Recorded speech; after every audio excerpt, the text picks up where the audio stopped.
Hey, what's up, everybody? Welcome back to another Real-Time Edit. Today I have a photo from another photographer that was submitted on my Real-Time Edits page, which is something you can do if you're interested.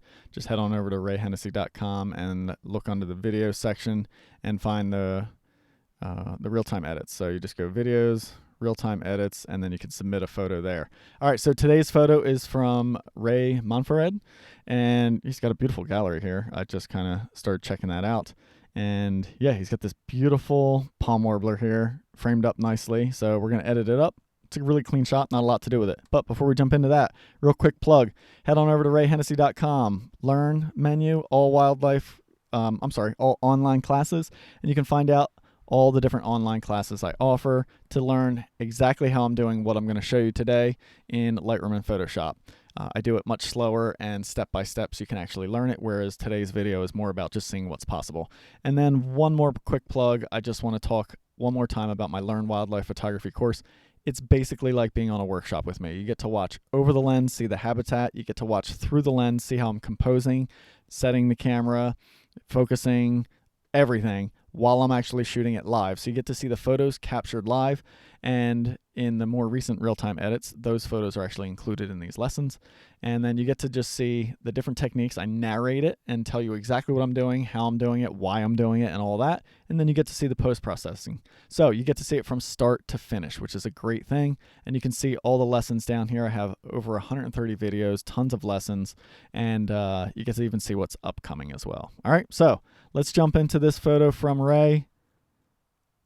Thanks for submitting this, Ray. All right, compositionally, I would love for it to be a little bit more offset, but I don't want to lose too much of this. So let's see what we can do here by just kind of something like that. Yeah, it just feels a little bit better. Yeah, that works. Gosh, I mean, great lighting here. Yeah, it's nice and bright, but it's not like harsh direct sun. You know, it doesn't have that feel to it. So it must have been like some muted light. I'm just going to go a little bit lighter overall with it. Actually, you know what? I'm not. I changed my mind. I'm going to go just a little bit lighter and a little bit stuttery. I'm going to go a little bit lighter with just the bird. So let's try my age-old intersect subject with radial. And there we go. We'll just pop that bird out of there. I'm going to throw another radial on here, big one, invert it, and then just kind of darken it. So just a slight natural vignette.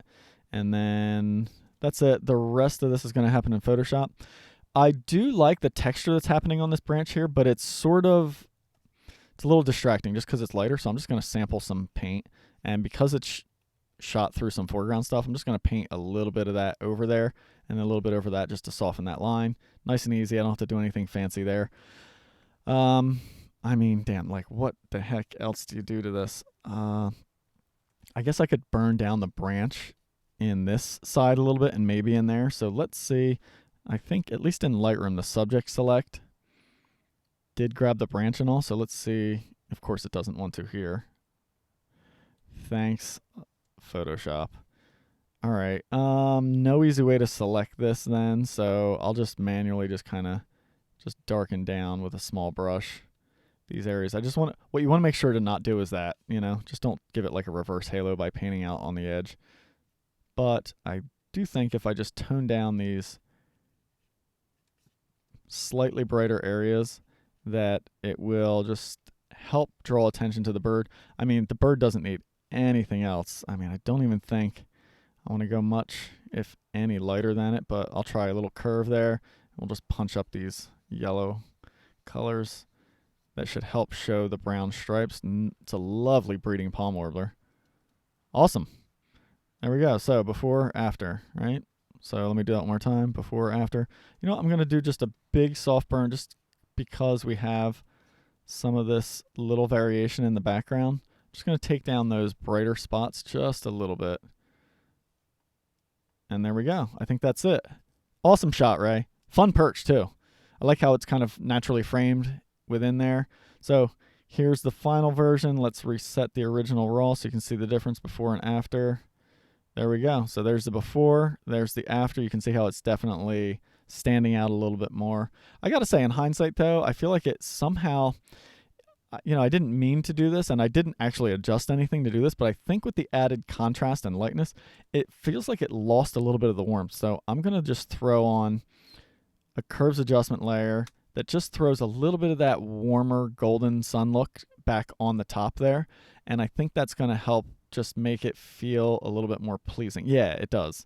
It was starting to get like a little coolish in the background and stuff like that, and I didn't really like it. So anyway, before, after, thanks for submitting. Great shot, Ray. And yeah, if you're interested in learning step-by-step how I'm doing what I'm doing, just head on over to my website and go to the Learn menu. Thanks so much, everybody.